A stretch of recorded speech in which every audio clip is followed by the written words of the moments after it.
All right, and welcome back to another episode of the Unalienable Right. Myself, Shawn Farash, and Dr. Cordie Williams is here, ready to rock and roll for another Wednesday night.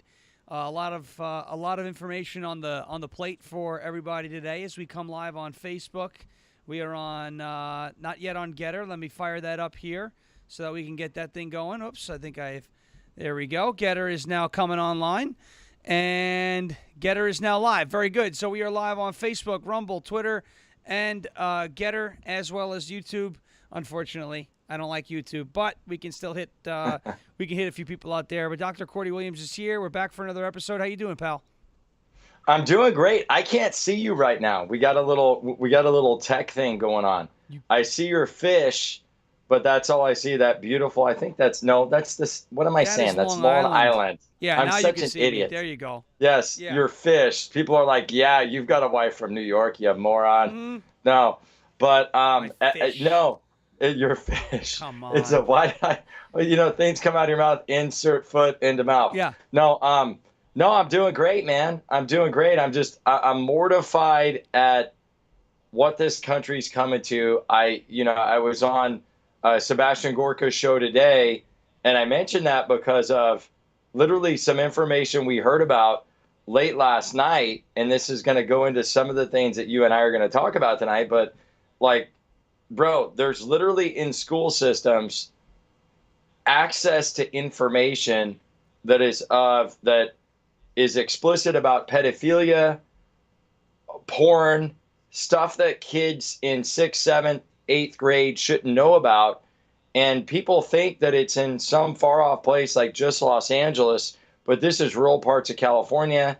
This is Oklahoma and all that. And basically, long story short, because I don't want to talk too long, a bunch of concerned moms did some searches, Shawn, in Fallbrook High School's like online library, and they found a book called Wait, can I ask? Yeah. What the Please, title of the please. book is?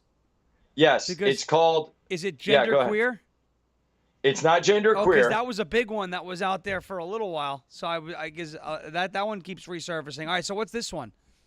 I think it's called Magenta, something Magenta, Beauty of Magenta, Magenta Beauty. And pardon me, I literally left my notes that I had on Gorka's show because there was just so much content related to this. But something Magenta is one of them. The book in question is called Family Fun. Family Fun, get this part, okay? And then it's a tragic comic. A tragic comic. Family Fun, a tragic comic story, okay? It's a lady named Allison DeBeccia. Allison DeBeccia, I believe, okay? And it's all in that part's in my Gorka interview. But here's really the nuts and bolts of it. And we'll post this in case I destroyed the title. We'll post something around this show and this reel later, and I'll probably have my team put something out tomorrow. But basically, this Allison DeBeccia lady, 2006, she writes a book about her entire life growing up. And here's how disgusting this is. Her dad, Bruce, was a funeral home owner, okay? And the guy was a pedophile. His wife knew that he was a pedophile, and he's going around molesting kids. He's also, there it is. Yep. You got it, baby. Yeah, you got it. Yep. So I got it pretty damn close. Yes. Allison Betchel. Yeah. Betchel. Okay. So at any rate, he's going around molesting kids. He molests two brothers. Okay. One of them gets jealous and goes and says, I'm going to the police to tell on him. And I'm being graphic about this because you guys need to understand the complexity of this, right? And so he says he's going to tell the police, and basically this guy, Bruce, Allison's dad, that the book's about, then goes and kills himself. He like launches himself into a bread truck. Okay. Is how the story goes. Wow. So in the book, she's telling the story of this abusive dad that gave her books encouraging her to become a lesbian or be a lesbian, that was abusive verbally, emotionally, I think physically as well, like hitting her and stuff. And then in the book, she's condoning his actions and sympathizing for him. There are comic, graphic-like pictures of him naked. She's in between a woman's legs reading a book. They're talking about oral sex. They're talking about all this really graphic stuff. And they did a play about this book on Broadway. Now they're trying to bring it into some local schools. And dude, it's just disgusting. And so there's a publishing company out of New York called Houghton and Middleton or Mifton. It's probably again it will say on that blurb that you pulled up. Yeah. It will Houghton and Middleton or Mifton. I didn't know this. Lindsay Jones from Fallbrook Freedom Fighters, a really good mama bear and friend of mine, pointed this out to me. But there are these big New York publishing companies that will do science curriculums. They'll do, history curriculums, math for school districts across the country. Well, now what they're trying to do is for the cultural credits for kids, they're slipping in some of this demonic, satanic, pornographic, pedophilia supporting crap. And this happened to be in the library along with this other book. So crazy stuff, man. Yeah, not only are they slipping it in, you were one of the first people I saw talking about what happened with the Disney show, where your little one was saying "poopy Satan," right? And I was. Did I tag you on that? I meant to tag you on that, but I don't know if I did. I think you might have, but either way, I saw it pop up on my Instagram feed, and I'm going, "What are they talking about?" So I have this picture here. And I was very outspoken about this week, and I had a lot of people kind of telling me, believe it or not, and I'm sure you'll believe this because there are a lot of people who just don't understand the significance of this type of imagery. But, I mean, a bunch of children in a Disney show that's saying, holding up signs that spell out, "We love you, Satan." And they're saying, well, calm down, it's a joke. And yeah, it's funny what people comment, Shawn, like, oh, it's two kids. And I'm like, okay, you're a liberal, a troll, or a moron, right. if you believe that. Mm-hmm. They're saying, calm down, it's just a joke. And I say, well, hold on. I'm not too sure this is the what you're going for. I mean, look, I do jokes, right? I'm not going to come out there and tell you I'm some comedian, but I make funny videos every now and then. People laugh. Occasionally. People laugh at quite a few often, things, actually. Believe me. Believe me, it's true. Everybody's saying it. That's what I'm hearing. But, jokes are supposed to be funny. And, joking about Satan generally isn't funny anyway. But when you involve an entire cast of children and they were dancing with the signs, there are many other variations to misspell the word Santa. And the point that I like to come out with and talk to these people who go, well, it's a joke, and everybody makes this joke, and it's funny, and it was supposed to be a lighthearted moment. You have to understand this, and I think when I say it this way, maybe it starts to sink into a few people. There are many different ways to misspell the word Santa, and Disney, with a cast full of children, chose Satan. Okay? Disney chose Satan. That is not a coincidence. All right, if this was the first problem that we would have heard from Disney, take Balenciaga out of the equation right now. Even though you can't really take it out of the equation in the grand scheme of things, right now in this incident, take them out of the equation. Let's say this is the very first incident that we found out with Disney. You want to talk about benefit of the doubt? Maybe.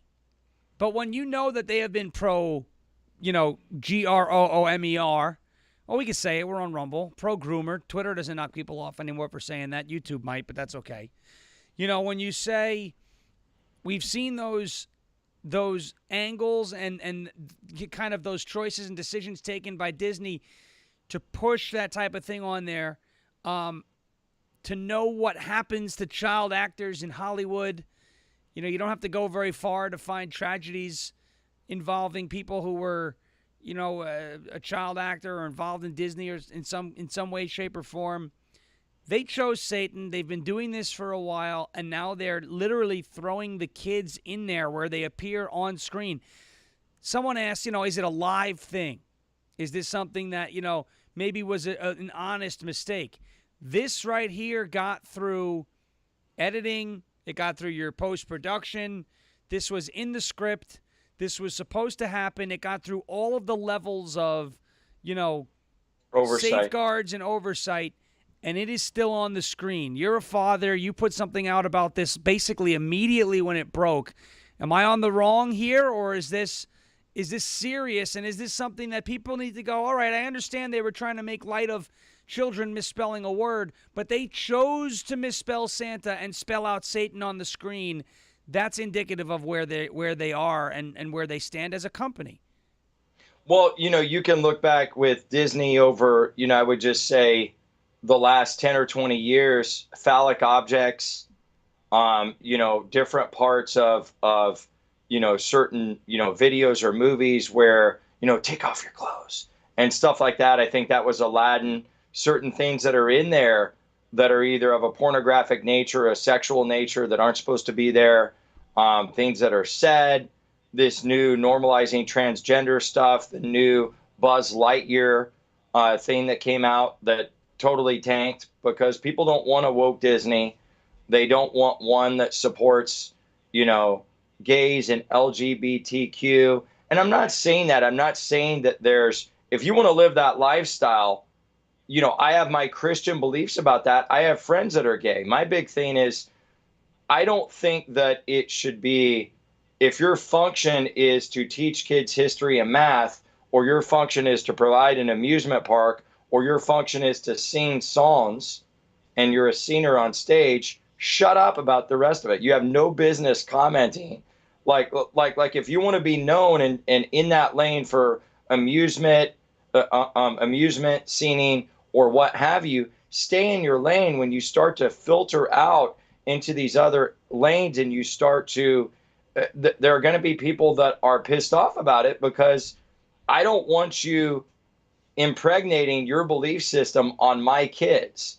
That's my job. Yeah. It's my job to impart my belief system on them, not yours, especially in a school system where tax dollars are funding that. So no, I don't think you're off base. I mean, I had a producer comment on the Instagram feed of the reel that's up to like 26,000 views now and say, there's no way. This is a television producer that said, there's no way that wasn't intentional. Of course it was. And right. And for people to believe, it was just an accident.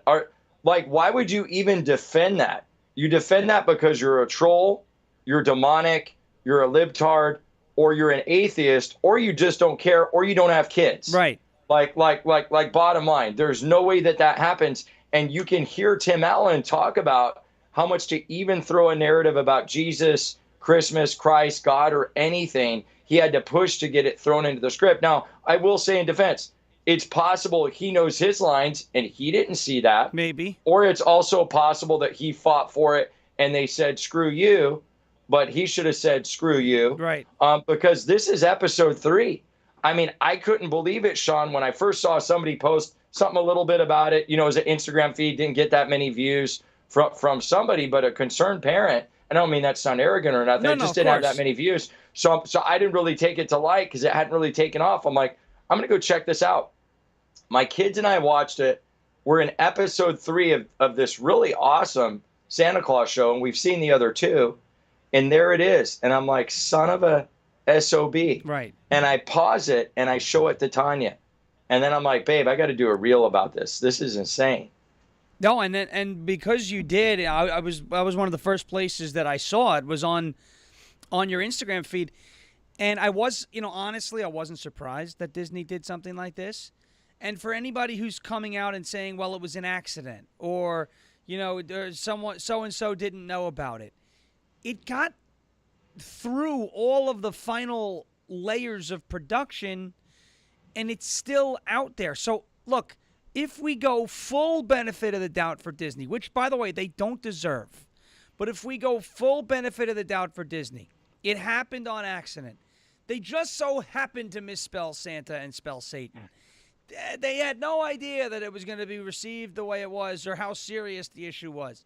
Someone in that room, a producer, whether you're in post, whoever it is, somebody in that room knows what Satan means, right? Like they weren't talking about the old Islanders player Miroslav Satan, Like Yeah. Yeah, someone, everybody knows who that guy is, yeah, right? someone knows what that is. Someone had to have come to the conclusion that maybe putting Satan in children's programming might not be the best idea, even without it coming from a moral aspect, Putting Satan in children's programming, maybe from a PR standpoint, isn't the best thing to do if you're Disney. Nobody thought to raise questions. Nobody thought to strike that and say, why don't we just spell it SANAT or something? Like why don't we just, instead of, we're going to misspell Santa, why are we using Satan to misspell Santa? It's because they chose. Or Tanas. You could do Tanasa. Yeah, I mean, whatever. You could do whatever. You could do. There are so many variations of the word that you can use to misspell it, and they chose to use Satan. And it's like, and then there are people, well, just calm down. It's a joke. It happens everywhere. Well, if it happens everywhere, maybe you need to stop looking everywhere and go to places where they're not joking about Satan, because that's part of what's going on in society and how morals and our compass have just faded away, and now we're embracing this. I mean, we're supposed to not embrace the devil, and yet we're looking at Disney, which children across the country and around the world are watching for, as you said, amusement or whatever it might be, and they're getting Satan thrown down their throats, and because now think about this. You have the crowd out there that are saying, well, it's just a joke. And in the TV show, the kids realized they did something wrong and, they acted embarrassed. Now, you have a child at home, right? You could sit down there watching this. If they don't understand why that's a problem, and it has to be explained to them, well, now you've put them in front of a Disney show, and now you're explaining Satan to your kid because of what they saw on TV. So one way or the other, the information is getting to that child. Now the child, maybe at an age it's too young. Maybe you don't want to talk about Satan with your child. Now you have no choice but to go, well, actually, this is a bad person. And you know what happens when you tell a kid not to do something? They're going to go ahead and try and do it. So now they're going to, reverse psychology because they're rebellious, be on the internet looking up Satan. God knows what they're going to find. And now Disney essentially wins because they threw that messaging into their programming. They got that thought process started, and they're serving their purpose. They're just playing their role in this process to put the devil and Satan and everything into our lives, into the children's lives, without your say, because it popped up on that screen, and now you've got a whole mess on your plate.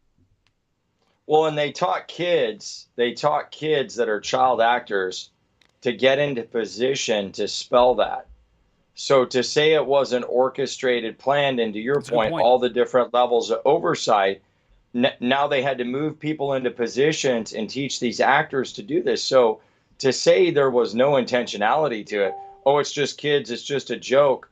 Well, Satan, you think about neuro-linguistic programming, which Tony Robbins is the king of that, which is embedded commands where you can say things like, I've heard people say, so I'm going to have you raise your hand, and here's what you're going to do. Everybody's going to stand up and go to the back, and you're going to get $500 off right now. Go ahead and stand up and follow Stacy to the back, and she's going to take care of you right now. Right. Okay, that was an embedded command. There are people that there's a formula to speaking like that. Politicians do it. Some of it can be used for manipulation. And you think about what people remember in their brain. You think about billboards. You think about marketing and advertising. I mean, these are brilliant, smart people. They wanted that message to sink in. That message was intentional. It was direct. It was manipulative.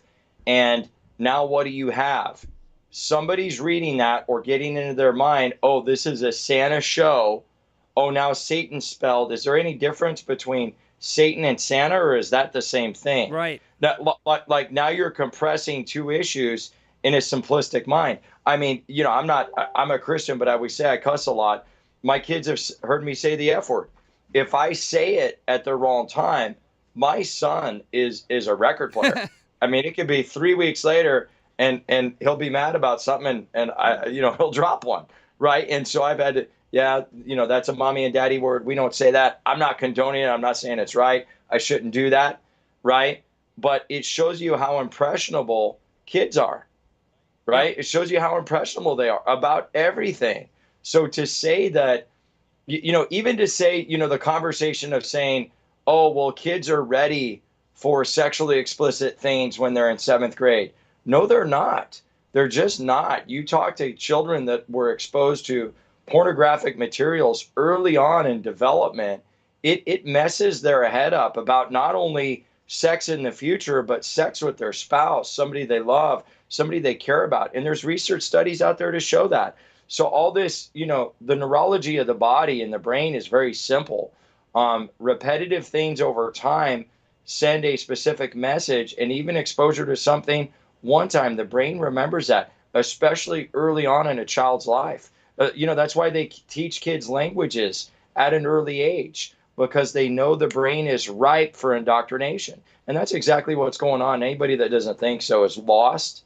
And those are the people that are allowing their state and federal government to take away their gun rights, because they don't do it all at once. Shawn, the communists, folks that come here, that are from communist countries, It's death by 1,000 they always cuts. say 100%. 100%. It's death by 1,000 cuts. And when it comes to the children, and we say that the left has a bizarre child fetish, and we can come up with many different motives. Look, if you want to look at it from a political, strategic aspect, you can go no further. I would encourage everybody who's watching and who will be watching in the future to go and search the name Yuri Bezmenov on YouTube. He's an old KGB whistleblower, and he talked about how the Soviets, how the communists, the global communists, were going to erode away the trust and the faith of the American people in their own system, and to essentially attack from within. There's no reason for Russians or Soviets or communists or the Chinese even to land troops on our shores when they can just, send a spy. You could sleep with Eric Swalwell, and now you have influence. You can buy influence into the White House through Hunter Biden. What we've seen on the laptop. You can penetrate the schools, and you can indoctrinate one generation of students. And this was Yuri's point. It's all about demoralization. And when you demoralize a nation, you do so from within. And you take one generation of students and you pump this material. And, you mentioned that the kids' minds can be manipulated and steered in a certain direction. I like to use the word malleable, right? You can mold it. It's like gold almost. Gold is a metal that you can mold and bend and manipulate and shape into just about anything. That's what makes it so valuable. Right? It's a malleable metal. You can mold it, and a child's mind is malleable. So when you go through 13 years of schooling, figure you're age 5 in kindergarten, you graduate at age 18, you've gone through 13 straight years of telling black children that because they're black and the other kids are white, that they are by default, without any if, ands, or buts, oppressed, that the white kids are the oppressors, that men can be women, that women can be men. All of these really just factually, patently untrue and offensive things. And you go ahead, America is a systemically racist country. You cannot, hold the Constitution near and dear to your heart because it was written by slave owners. The Declaration of Independence was written by slave owners. The 3/5 Compromise, all of these different things to whittle away and erode away your faith and your trust and your love of your country, so that you turn to big government. You turn to socialism. Now you've indoctrinated one generation of students. You've given them all participation trophies. You've told them all these lies, these absolute lies. You've gaslit them into graduating. You've sent them to college. And now when they're done with college, now what? They become your lawyers. They become your doctors. They become your politicians. And now the commies are running the show. And then at that point, Yuri Bezmenov, the KGB whistleblower, says, then you are stuck with these people. And once they're steering the ship, you've got to essentially, as the deckhands, as we are, mutiny the captain and get out there and take this thing back under your own control. And I don't like to use the word mutiny or revolution because they'll come at me and say violence. I'm not saying violence. But what I'm saying is, this is their playbook, and they take it. They are obsessed with kids because they're the last piece of the market that they haven't tapped into yet, and they're the most easily influenced. If they can influence the media to do their dirty work, they can influence these children. I mean, in New York, right? We have the Regents diploma. You graduate high school, you have this. You have to pass a series of what's called Regents exams. They're now allowing children, or they're trying to put this through, where you can specialize your Regents diploma in social studies, kind of like getting a degree, but in high school.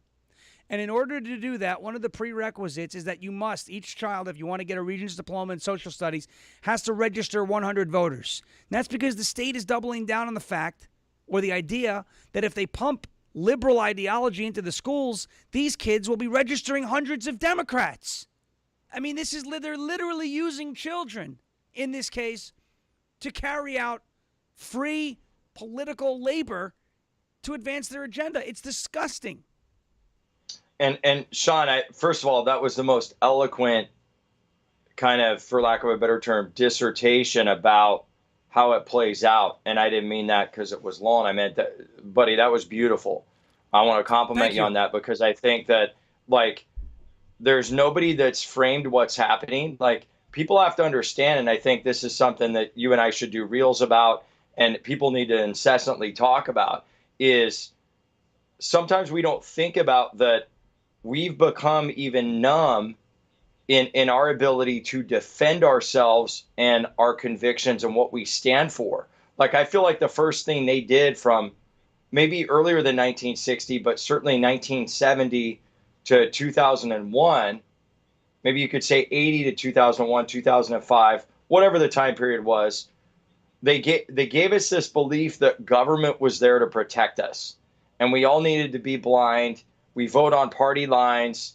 We don't really question the government. We don't look at that they would do something nefarious or bad, and we do that under red, white, and blue. Go old glory. I love my July 4th celebration and my firecrackers, right? Like, and so we're all like drones doing that. But slowly what's happening is the Nancy Pelosi's, the Barack Obamas, and all the players are migrating in. And then there's these 33, well, tens of thousands now, bureaucracies behind the curtain, pulling strings, and Bill Gates's and people like Klaus Schwab and these globalists are getting in position. But meanwhile, to your point, what are they doing? They're dumbing down and numbing us to the fact that all these documents that we believed in, the moral fabric, this historical fabric, and basically the playbook, and almost like the family album for who we are as people, is all bullshit.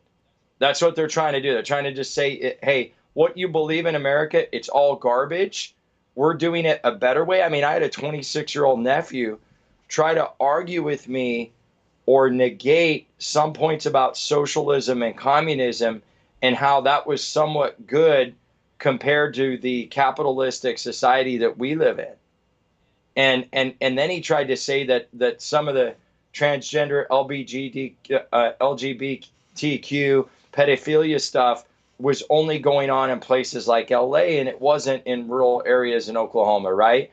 So I mean, I say that to say I think we all just need to be really aware of what's happening, because as they've numbed us down, the next thing on the chopping block, I mean, the way they do it is it starts with not just assault weapon bans or masks or 6 feet of distance or a shot. There's so many different levels to the infiltration of everything we used to believe, and some of us still do believe. But that percentage of people like you and I, Shawn, it's growing smaller, to your point. And we're going to look around eventually, if we're not careful, and we're going to be like, wow, I only know, like, the percentage of people that believe what we believe is way smaller than 80 million. We know it's not, because we know what the real vote count was. But they're between illegal immigrants and how they've infiltrated schools. We need to be not in fear, but in action for change. I agree, and I think the kids are one of the main avenues that we've got to get in there and play serious defense on at first, and then turn the tables and go out there and play offense. In Tennessee, They have made drag queen story hour, drag shows for kids. Second offense. First offense is a misdemeanor. Second offense is a felony. I mean, that is where we've got to go. And that is that is bold. I don't say it's bold because I like it. I say it's bold because nobody else in the country has come out and done anything about this. I mean, DeSantis has had some very good press conferences, and he has taken steps towards condemning that behavior. He has mentioned on several occasions that it's inappropriate and wrong to sexualize kids. But Tennessee has out and out made that whole process illegal. And that is, to me, I mean, I applaud that state for doing something like that because, now you're going to deter that from happening. And now if somebody gets caught doing that to a child, it's a misdemeanor on offense number 1 and a felony on offense number 2, and you're going away. And I mean, and that's what I'm talking about by sometimes, the greatest offense is a strong defense. We have to push back. We've got to get back involved in the schools. People have got to get to school board meetings. Unfortunately, the Merrick Garland domestic terrorist thing worked. It worked. It scared people from going. It kept people from getting involved. And the left took back a lot of the grounds that they lost during the COVID situation and the mask mandates and the vaccine mandates and the diversity, equity, and inclusion infusion into the schools and the SELs and the sexual education. We gained a lot of ground and got complacent, got scared, and then lost that ground again. And I think for the sake of the kids and the future of the country, we've got to fight like hell, non-violently, to gain that ground back and hold that ground. It's not just good to advance our position on this ideological battlefield, but you've got to hold your ground too. You can't just give it back at the first sight of resistance, because then what's the point of spending all that energy to take it? Yeah, no, I mean, I think you're right. I think one of the hardest things that I've seen between running a nonprofit and a campaign is there's so much infighting that's taking place where I think we have a monetary problem and then we have an infighting problem where the folks that can write the big checks that could be on a, George Soros type of FU money stratosphere, they're investing in rhinos. Right. And so I think civil disobedience, whether it's some of the epic rallies that you've done that get people out in droves, it's not just speakers sitting up there. And, I get invited to speak places. You do all that stuff. I think we're past the point where that's effective.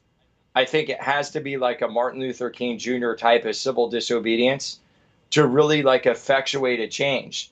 But it has to be funded. And you and I have talked about this on private conversations, right? And I keep going back to it because I'm sure you get it from your followers and people in your organization. Like, how do I get involved? Yep. Just do something. Yep. Do something at a state level, right?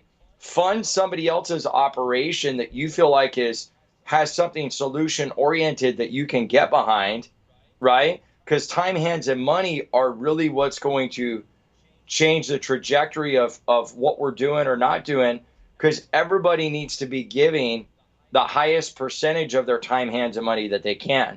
And so many aren't. So many are just like, well, it doesn't really bother me, so screw it. I'm going to go to my townhome in Puerto Rico, and it's like that just doesn't work long term. It plays out that we all lose and we're on a cattle cart to Auschwitz or Sleepy Joe's vacation home somewhere. Yeah, It's a good analogy. It's dark, it's grim, but it's true. And some people need to hear the harsh reality and wake up to what's happening right in front of us. And again, just to see the people, some folks struggling with, the fact that Satan on a children's show is not a joke. No matter how it was intended, it was a bad decision. Just to see that we're still struggling in that aspect is disheartening, to say the least, and it's got to make us push, that much harder. Now, when you look at Balenciaga, I mean, you saw some of these ads and these pictures, right? I mean, you as a father, How did you feel about what they did? Well, I can't believe, my thing is it's unfortunate because obviously, given the pictures, this has been going on for years, yes. But now it's first being exposed, right? So what concerns me is some of the high profile women out there that are maybe now pushing back against Balenciaga, but they were buying the products forever, right? And from what I understand, obviously I don't buy that product, but it's sold at Nordstrom, so it's a very expensive one.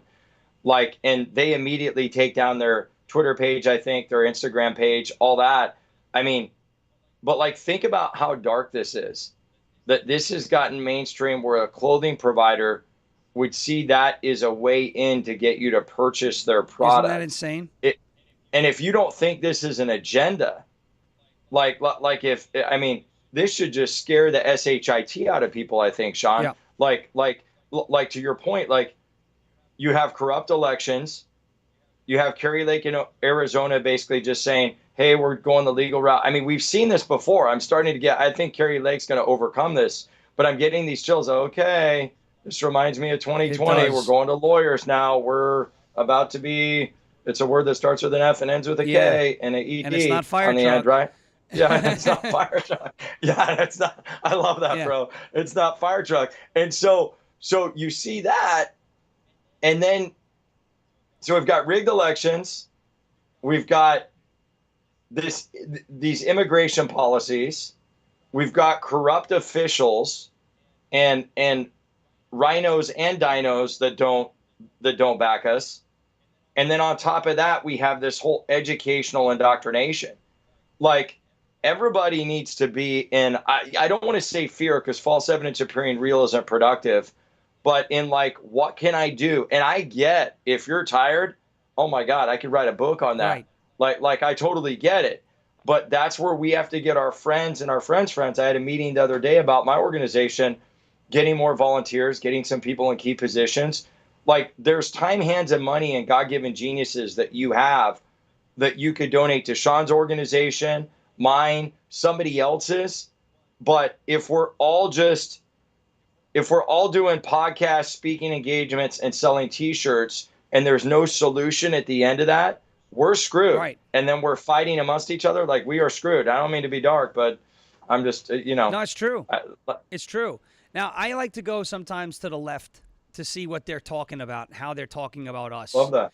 All right. Now, this is interesting. This is their take. I've seen enough Fox News takes. I've seen Tucker. I've seen the right wing's outrage over, and I don't mean that in a derogatory way, but I've seen our people, our friends, our ideological allies outraged over Balenciaga. And I want to know, how is the left either spinning it? You heard some folks on The View saying, this decisions were questionable, but the clothes are ugly. And it's like, don't just dismiss the real problem here. It's not that the clothes are ugly. It's that this ad is a twisted, and there were two of them, was a twisted ad campaign that used children and in horrible ways. So here's Slate.com, and they are mocking Tucker Carlson for being upset with this. Here's this article. The Fox News set is positively furious about a recent ad campaign that prominently featured, get this, kids and teddy bears. You see the way they're trying to minimalize this already? Yeah. They say these people, well, okay, in a bone-chilling example of the worst people making a good point once in a while, it should be noted that the teddy bears in question are dressed for reasons unknown in bondage gear. So they try to remain, ignorant, reasons unknown. We know the reasons. And it should also be mentioned that there was actually a second ad campaign from the same brand, Balenciaga, and this one used documents from a Supreme Court case about child abuse as a prop. It's all got one high-fashion brand scrambling to appease the right, disavow the ads, and find someone to blame for sneaking so-called unapproved items into its ads. Here's the deal with the holiday season's worst controversy. Now, there's a bunch of, there's a couple of things here to preface it. They talk about the teddy bear ad as the kids are clutching Balenciaga teddy bear handbags that had previously been seen in the line's spring fashion show. The bears were dressed in what looked like leather harnesses, fishnets, and other racy attire. A few days later, Balenciaga put out another advertising campaign, this one called Garde Robe, and featuring high-profile models like Nicole Kidman and Bella Hadid. In one image of several in the campaign, the handbag was seen sitting on a desk strewn with lots of paperwork, some of which turned out to be print copies of a 2008 Supreme Court decision, U.S. v. Williams, which just so happened to have concerned child pornography and free speech. So we see the kids holding bears that are dressed in bondage. We now see a Supreme Court case that had to do with child pornography used as a prop in another one of their ads. But we are supposed to believe that this is all a coincidence. They go on, they're asking rhetorical questions through this article. They write, and Fox News did not like this. It did not. On his November 22nd show, Tucker Carlson accused Balenciaga of promoting kiddie porn and sex with children right out in the open, end quote. It's since become frequent outrage fodder for Fox. Some people, at least one congresswoman even, are taking this as a sign that Balenciaga is a part of the liberal conspiracy project to groom and indoctrinate children into a morally repugnant woke LGB / insert evil of your choice lifestyle here. Now, do you see the way they're mocking the outrage as if this is not a big deal? Isn't that just like putrid? Yeah, it's pretty sick stuff. And I realized I hadn't been using my mic for like 5 minutes. You sounded great. I guess I sounded good. Oh, thanks, buddy. I appreciate it. But it's I'm blown away. I'm blown away by how we've really been indoctrinated on not thinking, and almost like we're a society now that doesn't want to fight, that doesn't know how to fight, that doesn't really believe in anything. There's an old Aaron Tippin song, you've got to stand for something or you'll fall for anything, right? And he's like big, beautiful redneck voice. I love it. I'm from Alabama. So yeah, he's a great guy, believe me. The history of the world. So I love it. I love it, man. And I say that because, I just, any of this, I feel like talk about this. Like, I feel dumber because we have to discuss this, because it just seems so obvious. And the fact that they would try to do this, almost this like drip therapy, because they started with Republicans are bad. Like, I really feel like the conversation of manipulation, Trump exposed it, and then they just became so overt about it. And then you saw the fake news just get really like even the fact that a White House would say inflation, there's no inflation. What are you talking about? Oh, economics books have said it forever. Peter Doocy in the press conference, right? Oh no, it's not inflation. It's called this new term.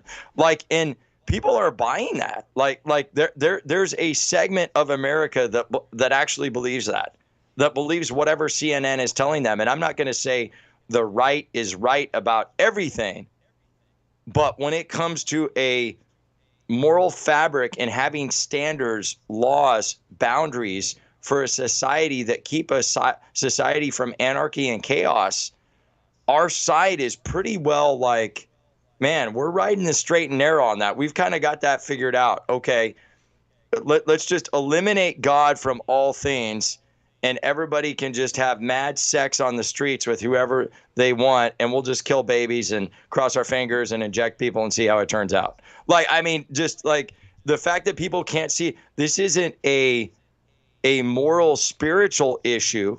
For some people it is. For me it is. But this is where does humanity go if we make all these decisions and we keep making these decisions? Where does it end? Yeah, and look, here's back to that Slate article, because, again, this is left-wing. They're mocking Fox. They're mocking the right. They ask another rhetorical question here. People care about Balenciaga? Very much so. The year Kim Kardashian wore that all-black ninja suit to the Met Gala, that was Balenciaga. The brand has also made headlines for its exorbitantly expensive IKEA bags and high-heeled Crocs. It's the epitome of fashion. If this means anything to you, remember. Now, this is not a coincidence. This is not a coincidence. If this means anything to you, remember, on the Ryan Murphy show, American Horror Story, when that one witch was burned at the stake and her dying words were to shout, Balenciaga, that's Balenciaga. It's right here in this article on Slate. They think they're mocking the right. Meanwhile, they're telling you that Balenciaga goes hand in hand with witchcraft. I mean, folks, at what point do we wake up? Do we look at a Kardashian? Do we look at some of these folks who will have no problem supporting a brand that, it was just an accident, an honest mistake? No, it wasn't. No, it was no reason. There's no reason. There's no coincidence that Balenciaga was the last word spoken by a witch on a television show. It's not coincidental. There's no coincidence that We Love You, Satan showed up in a Disney show. There's no coincidence that these teddy bears were dressed in bondage. There's no coincidence that a kid was surrounded by champagne on a bed and it looked sexual and all weird. It's not a coincidence. Enough of the benefit of the doubt. Those days are over. We gave the benefit of the doubt for so long and we got steamrolled. Right? Enough of this. We have to learn now, as a society, to step out of our comfort zone and get away from the things that we like. Okay? In the lockdowns of 2020, one of the silver linings of everybody being forced to stay home, unfortunately, look, it was a bad time, but fortunately, the silver lining, whereas, we weren't welded inside of our houses like they're doing in China right now, but fortunately, we learned that those theme parks that we weren't allowed to gather in because it could be super spreader events, Disney, right? We learned how to live without them. Those of us who went through the lockdowns of 2020 and miraculously made it out on the other side of this non-mass extinction event that was blown out of proportion, learned how to live without going to a Disney theme park for an entire year. And now that we learned how to do that, we should be able to replicate that. Look, I own an Android phone. I don't know if you heard about what's going on in China with Apple, but Apple teamed up with the Chinese Communist Party to block access to AirDrop for longer than 10 minutes for all the protesters so that they couldn't spread information. Google is setting up they've donated $13 million, them and YouTube, which is the same company, to the Global Fact-Checking Fund, right? So Apple or Android, they're both not our friends. I happen to love my Android. I would never touch another Apple product again in my life. That's just my preference. But you got this guy, and he's no conservative. I get it. He's not this bastion of conservatism. But you got Elon Musk, who's making moves over on Twitter, who's clearly making the bigwigs uncomfortable. Apple threatening to deplatform Twitter because he let Donald Trump back on. Meanwhile, Truth Social's on the App Store. It says Apple is sour, that they're not going, and pun intended, that they're not going to be able to advertise on this platform because it's going to upset the woke, base of their consumers. But Elon Musk now talking about maybe making his own phone. And again, I don't trust him with my life. I don't look at him as some bastion of conservatism. But if this man is going to stand for free speech and be what we got right now, he comes out with that phone, I'm probably buying. 100%. He's now confirming that Twitter has interfered with elections. So let's close on this. The Hunter Biden laptop. Remember 60 Minutes, Leslie Stahl?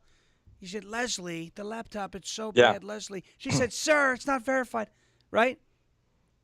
They used the Hunter Biden laptop to interfere in 2020 and 2022. And now Elon Musk, who owns Twitter, who now has the ability to make all of that public, is going to come out and expose it. What do you think about that? I think it shows, first of all, I think he's doing this because he's got FU money and he doesn't care. I think so. But I think his moral fabric is there, that he sees this as the line in the sand where you leave a legacy, and men are forged in times of chaos like this by what they do, and how they act, and what their resolve and character and integrity is, and like you said, I mean, he's no Jesus Christ by any means, but he's somebody that seems to want to stand on a wall and say, I'm not backing down tonight, not why I'm on watch. And I respect the heck out of that. I'd buy the phone in a second, to your point. I think they're going to go crazy if he does it. I think anybody that has the cojones to say, hey, this is the company I now own, and here's all the horrible, illegal, unlawful, and unethical stuff we did that a lot of people are salty about, that says a lot about his integrity and what he's willing to do for that company to make that company a viable product again and a trusted freedom of speech product. I mean, kudos to the guy. I mean, I had heard about this, this morning or last night, whenever it came out. But to hear you talk about it, man, what a blessing that guy is. I mean, there aren't many people that would do that, honestly, because his company's going to take some financial hits It for already it. has. Yeah, right. 100 big companies have said they're not going to advertise. And this is cool because now you're going to Oh, watch. wow, I didn't know that Yeah, part. now you're going to watch the free market at work, right? So where Apple would buy ad space because Twitter has the most daily active users of social media right now. So, of course, you want to advertise on that platform because you're hitting more accounts. Right, so Apple is going to pause advertising, and certain companies. There was a whole list that came out. They're going to be people pausing advertising. This is a good thing for us. It's a bad thing for Twitter in the short term, but it is a good thing for us in the long term because small business owners, conservative small business owners who love free speech and love the United States of America, right, are going to want to advertise on Twitter because it gives their ads, it gives their brand, more exposure because of all of the users that are on the platform, right? But they're not going to be able to shell out the type of money that an Apple or a Nike or an Adidas or a Balenciaga or someone would be able to shell out for that ad space on Twitter. So they're going to have to meet in the middle. But the good thing is that the market is going to now, I mean, Twitter's ad revenue or asking price is probably going to have to come down so that the folks who can't afford it right now maybe can afford it. Maybe it is in their advertising budget. But it is going to allow folks who have that small coffee brand, that small clothing line, that hard, the OFP. There's a great group over in your state in California, OFP Farms. They're a family owned. I think they're in Northern California. They watch the LFA show every day. They've sent us stuff. As a matter of fact, they've got their lip balm right here. It's great. They're goat farmers. They're great people.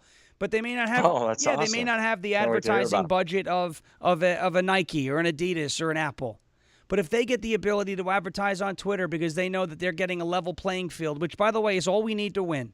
We're not asking for it to be tilted in any one direction. We don't ask Getter to ban left-wing accounts. We don't ask Truth to ban left-wing accounts. We just ask for a level playing field because we know our ideas win.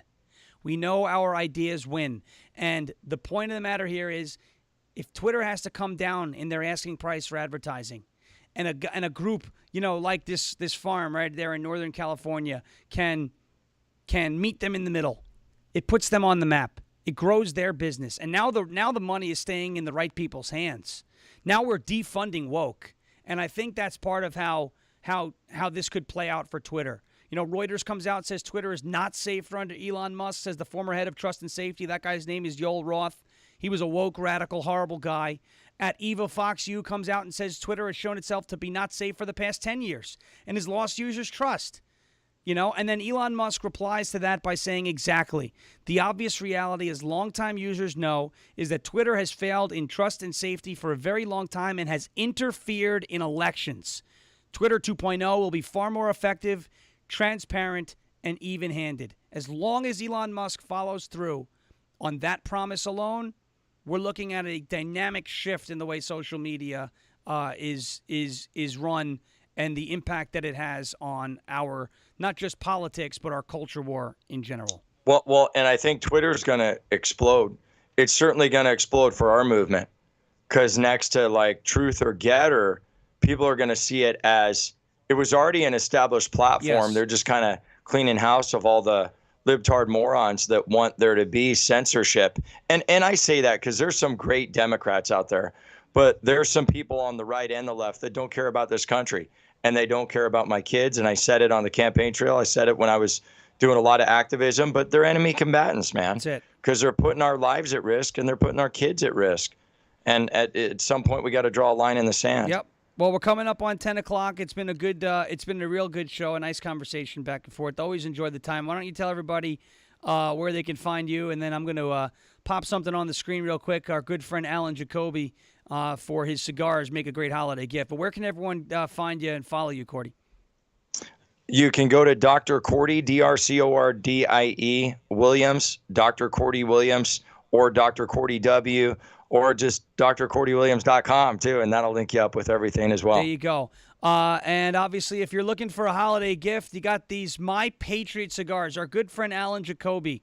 My Patriot Cigars, a Patriot cigar company. We were just talking about companies that are run by good people and big-time patriots. This man, mypatriotcigars.com. Promo code Stay Loud gets you 15% off. This make a great holiday gift for any dads or uncles or grandfathers, even the ladies who enjoy the cigar. So check it out, mypatriotcigar.com. Promo code Stay Loud. You can find more information about the Loud Majority at loudmajorityus.com.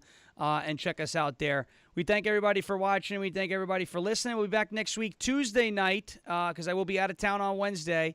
We'll be back next week, Tuesday night, for another episode of The Unalienable Right. Until then, we tell everybody to stay strong, stay patriotic, and as always, stay loud. God bless you guys.